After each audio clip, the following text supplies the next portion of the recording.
这只科莫多巨蜥也学会赶海了，而且今天运气特别好，抓到了一只海龟。把猎物制服之后，干脆把头塞进了龟壳之中，准备顶到岸边慢慢享用。之后和同伴开始分享这美味海鲜。有时候运气好，还能在海边捡漏，比如金河尾巴或鲨鱼的鳍。这货在水中是一把好手，在陆地上的时候也不差。他的食谱就更广泛了，凡是岛上能喘气的，几乎都成了他的猎捕对象。比如这只石蟹猴，常常成为被欺负的对象，被按在地下狠狠摩擦，而且一旦被这货咬住，不死也得脱一层皮。这货在这孤岛之上是响当当的大佬，并且还有化学武器加成。因为这货是个老毒，被他咬伤的动物不但会伤口感染，还会被他千里追踪。有的时候是一群科莫多巨蜥群殴一只石蟹猴，场面一度不忍直视，有的咬头，有的撕扯四肢的，还有去打辅助去拽尾巴的，最后就是分而食之。作为印尼4岛独有的动物，1910年以前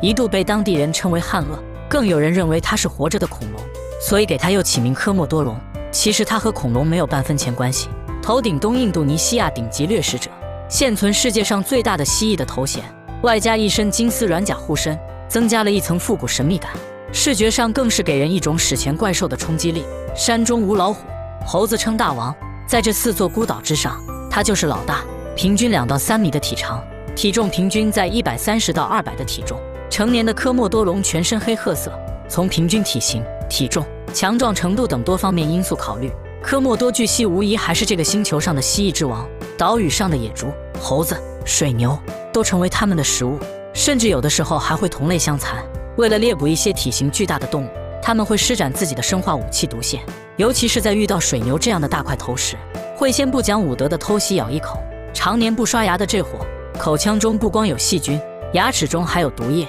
会导致伤口不愈合。水牛又喜欢在泥水中待着，容易交叉感染。水牛受惊之后逃跑，这货的第一步算是成功了。这慢性生化武器不会立即生效，它分叉的舌头这时候就派上用场了，犹如雷达的天线一样，能嗅到空气中极小的气息，尤其是对腐肉极为敏感，7公里开外的气息不在话下。然后这货会凭借气味千里追踪，这跟烧是门技术活，如果跟丢了，就会被同类摘得劳动成果，然后一直等待水牛伤口感染，身体慢慢虚弱，趁你病要你命。一般这种情况下，很多只同类会闻气而动，一起抢食，一起吃还有规矩，个大的先吃，幼小的只能吃残羹。有的时候这货吃不完，还会把食物带走藏起来。科莫多龙虽然奔跑速度很快，瞬间加速也能达到20公里每小时，但这和其他动物比还是不行。所以面对大块头猎物的捕猎方式，就是蹲草丛偷袭，在岛屿上犹如恶霸一样存在。有人就好奇认为它可以匹敌狮子，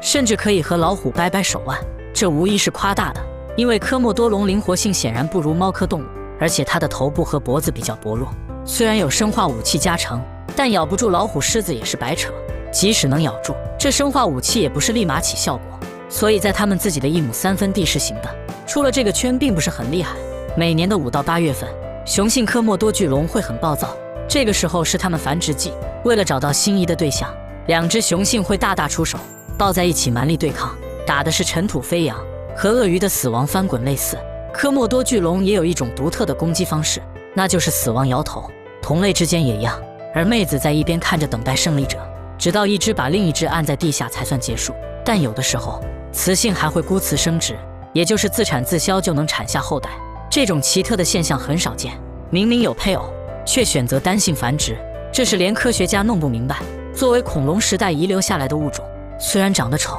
但目前的生存状态并不乐观。